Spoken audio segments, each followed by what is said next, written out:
അപ്പം ഞാൻ ഫ്രിഡ്ജിൽ നിന്ന് സാധനം പുറത്തെടുത്തിട്ടുണ്ട്. നമ്മുടെ മാവ് നന്നായിട്ട് തണുത്ത് കിട്ടിയിട്ടുണ്ട്. നമുക്കിനി നിറയെ പൊടി തൂവി കൊടുത്തിട്ട് ഒന്നും കൂടി നന്നായിട്ട് പരത്തിയെടുക്കാം. നേരത്തെ നമ്മൾ പൊടി തൂവി കൊടുത്തത് പോരാഞ്ഞിട്ടാ തോന്നണം, ഒട്ടി പിടിച്ചിരുന്നു കേട്ടോ. പതുക്കെ പരത്തിയെടുക്കാം. തന്നെ പരത്തണം. റെക്ടാങ്കിൾ അതുപോലെ സ്ക്വയറായിട്ട് പരത്തണം. ഇപ്പം ഞാൻ നന്നായിട്ട് പരത്തി എടുത്തിട്ടുണ്ട്. അതുപോലെ ഫ്രിഡ്ജിലുള്ള ബട്ടർ എടുത്തിട്ടുണ്ട് കേട്ടോ.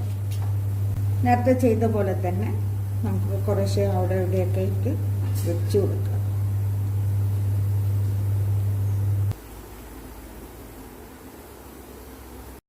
നേരത്തെ ചെയ്ത പോലെ തന്നെ കൈകൊണ്ട് പതുക്കെ ഒന്ന് തേച്ച് കൊടുക്കാം കേട്ടോ.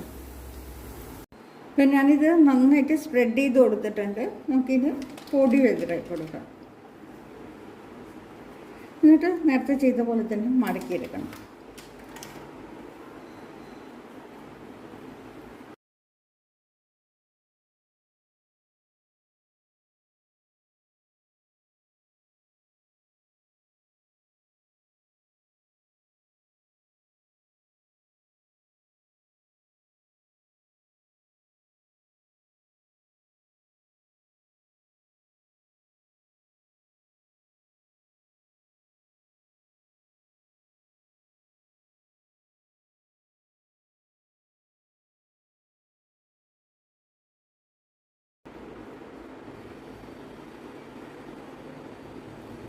ഇനി നമുക്കിതിനെ ഒരു അരമണിക്കൂർ സമയത്തേക്ക് ഫ്രിഡ്ജിൽ വെക്കണം. പക്ഷെ എനിക്ക് അത്ര സമയമില്ലാത്തതുകൊണ്ട് ഞാൻ ഫ്രീസറിലാണ് വെക്കണം.